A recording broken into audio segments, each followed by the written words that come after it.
This is another video about calculating sample standard deviation. What I did is I took some real data from the U.S. Census. This is based on 2018. And I took a look at the percentage of the population with a bachelor's degree or above. So our data is down here for 4 counties.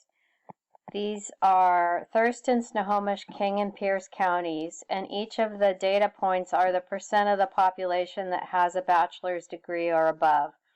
It only counts in the people 18 years old and over, so younger people aren't counted in that.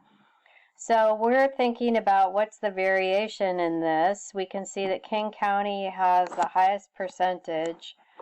The other counties are closer. 30%-ish is the national average, I believe. Pierce County is a little bit lower. So what we need for sample standard deviation, remember, is we need the sum of each x minus x bar squared all over n minus 1, and we square root.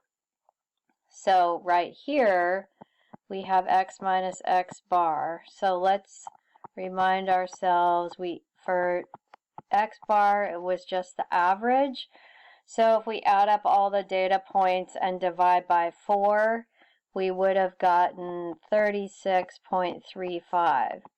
So where each of these are coming from is, remember, the individual row items, such as Thurston County was 35.7 minus 36.35 gave us the negative 0.65. So each one you subtract off the mean, and that is how we get that second column of data. The third column is x minus x bar squared. So remember, we're measuring data and how far it is from the center when we use the center of x bar. And we're squaring them so the distance from the mean doesn't cancel each other out. And so the 0.4225 came from a negative 0.65 that got squared.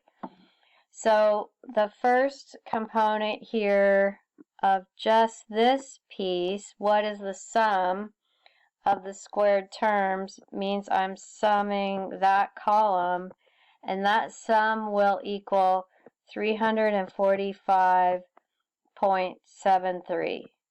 So that will go in my formula in the numerator.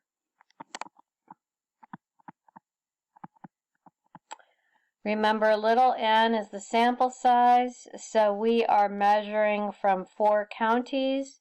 So since n equals 4, our denominator becomes 4 minus 1.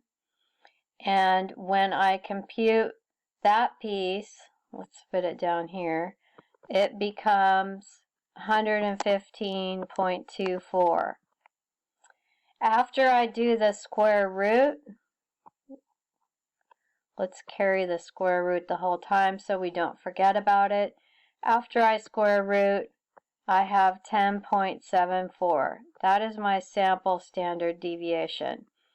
As a note, before I square root it, that term by itself, which is in my problem 345.43 over 4 minus 1, that part inside the 115.24, we use the term s squared to represent variance.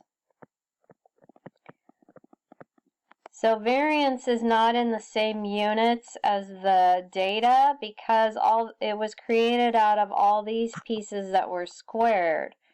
So after they're squared so that they don't cancel each other out, and after we average them roughly by dividing by 4 minus 1, we're basically trying to measure an average amount of distance away from the mean. But since it's squared, that's variance, and we don't want to keep it in squared terms. So after we square root it, that is standard deviation. So you always need the variance on the way to getting the standard deviation, but the standard deviation is the much more important tool that we'll be using.